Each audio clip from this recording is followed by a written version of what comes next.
Hello friends, welcome to my channel Man Jage classes. दोस्तों, आज हम लोग का टॉपिक है arts and culture of India. काफ़ी इंपॉर्टेंट है, यहाँ से बार बार क्वेश्चन पूछे जाते हैं एग्जाम में और अक्सर लोग इसे छोड़ के जाते हैं। ठीक है, तो हम लोग इसको छोड़ना अब नहीं, इसको आप वीडियो को देखना। लगभग 4 से 5 वीडियो बनेगी 10 से 12 मिनट का, बहुत शानदार तरीका से। और जितना भी पॉइंट हम लोग इसमें कवर किए हैं सारे NCERT बुक का लिया हुआ है। ठीक है, तो NCERT बुक पढ़ने की ज़रूरत आपको नहीं होगा यदि आप इसको देख लेते हैं तो। चलिए दोस्तों, जरूर देखिए कि एग्जाम पॉइंट ऑफ व्यू से काफ़ी इंपॉर्टेंट होता है ये। ठीक, चलिए, arts and culture of India सारे एग्जाम के लिए महत्वपूर्ण टॉपिक है ये, और बार बार पूछे जाने वाला टॉपिक यहाँ से। लेक्चर 1 क्लास 1 होने वाला है। ऐसा ना हो कि आपको पछताना पड़े बार में, इसलिए एक बार जरूर देख लीजिएगा इसके। ठीक है, तो दोस्तों आगे बढ़ने से पहले एक बार चैनल को जो सब्सक्राइब करके बेल बटन दबा देना है और डेली देखना है वीडियो को, क्योंकि जैसे ही सब्सक्राइब चैनल को कीजिएगा, जैसे मैं वीडियो डालूंगा नोटिफिकेशन आपके तक पहुँच जाएगा, आप इसे देख लीजिएगा और आप बल्ले बल्ले हो जाइएगा। ठीक है, चलिए करते हैं क्लास को स्टार्ट बिना किसी देरी किए हुए हम लोग। चल, पहले हम लोग देखें रिलीजियंस इन इंडिया देखेंगे। ठीक है, पहला टॉपिक यही है। चलिए, हिंदुज़म के बारे में हम लोग देख लेते हैं। पहला हिंदुज़म के बारे में देखते हैं, पहला क्या है। चलिए देखिए, there is no specific founder of the Hindu religion. इसमें लिखा हुआ है NCERT बुक में कि there is no specific founder of the Hindu religion. पहला पॉइंट आपको ये याद रखना है। Its roots can be traced to the historical Vedic region of the Iron Age of India. ये चीज़ याद रखना है आपको। Hinduism is the third largest religion in the world. याद रखना, हिंदू जो रिलीजन है पूरे संसार में तीसरे नंबर पे आते हैं। पहला में कौन है? पहला इस्लाम है। ठीक है, दूसरा क्रिश्चियन है और तीसरा कौन सा? हिंदू। याद रखना, हिंदू कितने नंबर पे? तीसरे नंबर पे आते हैं, याद रखना है। चलिए, इसमें मुख्य बुक कौन कौन सा है? प्रमुख बुक टेक्स्ट वेदास है, रामायण है और महाभारत है। 3 याद रखना आपको। चलो, हिंदू के बारे में इतना ही दिया हुआ है। ठीक है, चलिए इस्लाम के बारे में हम लोग देख लेते हैं। प्रोफेट मोहम्मद कौन है? ये फाउंडर है इस्लाम का। पहला पॉइंट याद रखना है। चलिए, दूसरा बात, Quran is the holy book of Islam. इसका कुरान बुक है, ये भी याद रखना है आपको। ठीक है, मोस्ट मुस्लिम बिलोंग टू डेमोनेशंस। कौन कौन सा? शिया और सुन्नी। आपको कमेंट करके बताना है इंडिया में कौन सा ज़्यादा है, शिया और सुन्नी। कमेंट करना है आपको। ठीक है, आपको बताना है कमेंट करके इंडिया में शिया का पॉपुलेशन ज़्यादा है या सुन्नी का है। चलिए, क्रिश्चियन के बारे में देख लेते हैं हम लोग। Jesus is the founder of Christianity. आपको पता ही होगा ये बात का। होली बुक कौन सा है क्रिश्चियन का? बाइबल है होली बुक, इंपॉर्टेंट है। Holy text Christianity are the, देखिए, Old Testament and New Testament. किससे रिलेटेड है ये? याद रखना है, Old Testament and New Testament Christian से रिलेटेड है। चलिए, सिख के बारे में देख लेते हैं हम लोग। Sikh, Guru Nanak is the founder of Sikhism. पहला क्वेश्चन ये बनता है कि फाउंडर कौन है सिख का? तो याद रखना, गुरु नानक। ठीक है, गुरु ग्रंथ साहिब होली बुक है, Guru Granth Sahib is the holy book of Sikh. चलिए, Sikhism is the third largest religion in India. याद रखना है, इंडिया में तीसरा सबसे बड़ा। पहला तो हिंदू है, दूसरा मुस्लिम है, तीसरा कौन सा? हिंदू सिख है। ठीक है, याद रखना है, Sikhism is the third largest party, मतलब third largest religion in India Sikhism है। याद रखना है इस चीज़ को आपको। चलिए, बुद्धिज्म देखते हैं। Mahatma Buddha is the founder of Buddha. ठीक है, कोई बात नहीं। Buddhism is the indigenous religion of India. ये भी बात सही है। चलिए, यहाँ से एक इंपॉर्टेंट क्वेश्चन बनता है, त्रिपिटिका। देखिए, Tripitaka is the holy book of Buddhism. Question आ जाता है, त्रिपिटिका किससे रिलेटेड है? हिंदू, जैनिज्म, बुद्धिज्म, इसे करके। तो याद रखना, त्रिपिटिका बुद्धिज्म से रिलेटेड है। ठीक है, इसका होली बुक है, याद रखना है, घबराना नहीं है। अक्सर लोग जैनिज्म मार के आ जाते हैं। चलिए, जैनिज्म को देखते हैं हम लोग। कौन है? महावीर इसका फाउंडर है। काल्पसूत्र, याद रखना है आपको, काल्पसूत्र जैनिज्म से रिलेटेड। होली बुक है किसका? जैनिज्म का। काल्पसूत्र जैनिज्म का है और त्रिपिटिका किसका है? बुद्धिज्म का। याद, कन्फ्यूज मत होइएगा। The main doctrine of Jainism are, देख लीजिए, अनेकंठवाड़ा, सत्यवाड़ा और नयावाड़ा, तीनों है किसी जैनिज्म से रिलेटेड है ये।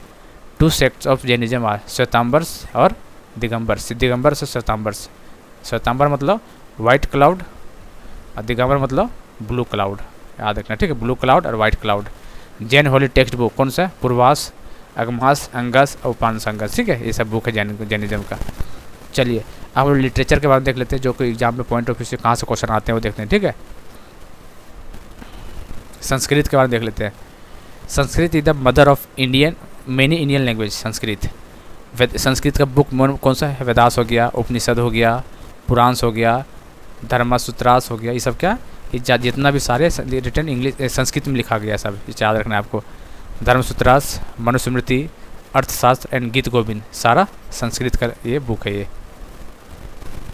चलिए, पाली का हम लोग देख लेते हैं।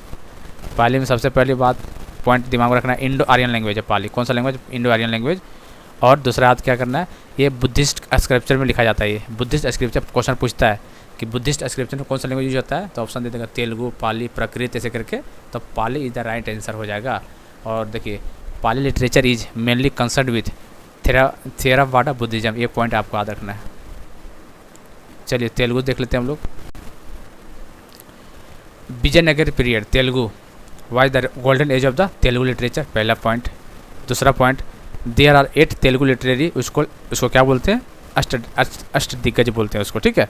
चलिए तीसरा पॉइंट क्या याद रखना है, रामकृष्ण कौन सा राइटर है, तेलुगु राइटर है, ठीक है।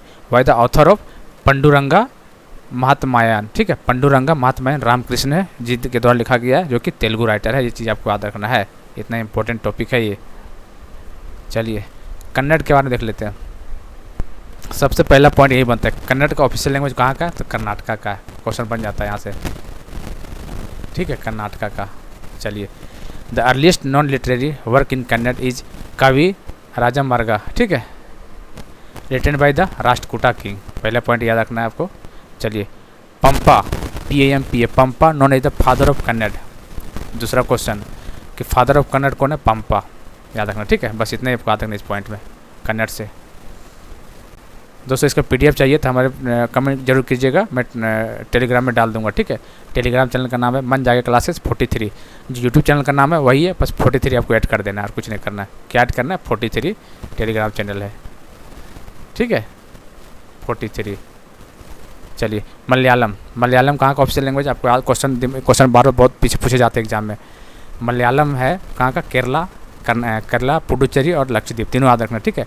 केरला, पुडुचेरी और लक्षद्वीप, ये ऑफिशियल लैंग्वेज है कहाँ, मलयालम का। काफ़ी बोले जाते हैं, एग्जाम में आ जाता है कि केरला में कौन सा लैंग्वेज बोला जाता है, तो आपको याद रखना है मलयालम, ठीक है। चलिए ये पॉइंट पहला याद रखना ये चीज़ को। दूसरा, Malayalam language emerge around the 11th century, कब, 11th सेंचुरी में। By the 15th century AD Malayalam was recognised as an independent language. देखिए 15th सेंचुरी में इसको इंडिपेंडेंट लैंग्वेज के रूप में देखा जाने लगा, ठीक है। भाषा Kautilya, a commentary of Arthashastra and कोकास निसाम are the 2 great works.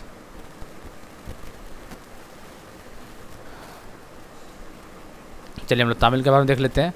Tamil is the mother tongue of the Dravidian family, पहला पॉइंट यही है। तमिल किसका कौन सा फैमिली, द्रविडियन, अस्ट्रोइड, प्रोटो स्टार पूछ देगा, तो याद रखना द्रविडियन फैमिली का है, ठीक है, तमिल। चलिए द संगम लिटरेचर किससे रिलेटेड है, तमिल से रिलेटेड है। संगम लिटरेचर तमिल लैंग्वेज से रिलेटेड है, बस इतना आपको याद रखना, कुछ नहीं है। चलिए पर्सियन एंड उर्दू देखते हैं। Urdu as a language was born out of the interaction between Hindi and Persian.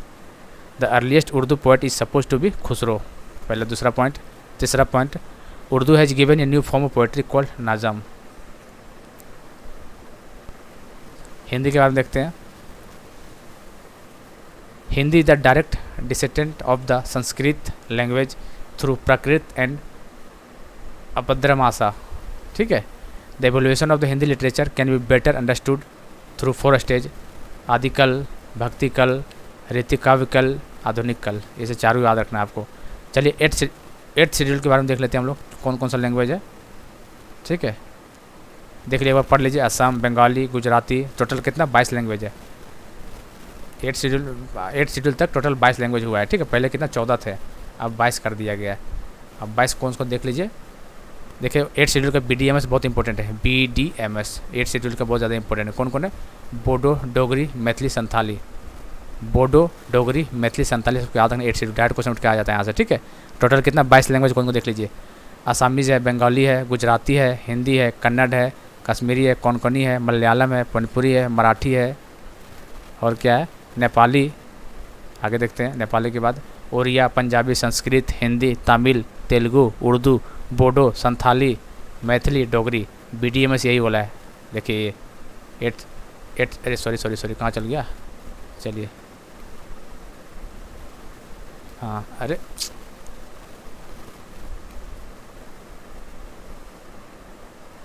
चलिए ये सब लैंग्वेज BDMS के ही लैंग्वेज। BDMS मतलब बोडो, डोगरी, MS मतलब मैथिली, संथाली। 8th शेड्यूल में याद रखना है वो, ठीक है। दोस्तों इसमें इंपॉर्टेंट क्वेश्चन एक और बनता है कि 8th शेड्यूल में कौन सा लैंग्वेज ऐड नहीं किया गया, तो आपको आता है इंग्लिश। देख लीजिए इंग्लिश यहाँ पे नहीं है, ठीक है, याद रखना आपको ये चीज़। इंग्लिश नहीं है इंपॉर्टेंट, सभी को लगता है इंग्लिश होगा, इंग्लिश को नहीं, ध्यान रखना इंग्लिश नहीं है, ठीक है। चलिए दोस्तों, लेक्चर पसंद आया होगा तो चैनल को सब्सक्राइब, कमेंट और शेयर करना है, ठीक। और अगला लेक्चर कल डाल देंगे, देखते हैं टॉपिक क्या होगा उससे। तो यदि आपको एनसीईआरटी वेस्ट पढ़ना है, आपको आर्ट्स एंड कल्चर, तो हमारे चैनल से जरूर जुड़िए और देखा कीजिए, काफ़ी हेल्पफुल मिलने वाला एग्जाम में। चलिए दोस्तों, मिलते हैं अगले वीडियो में, तब तक के लिए जय हिंद जय भारत।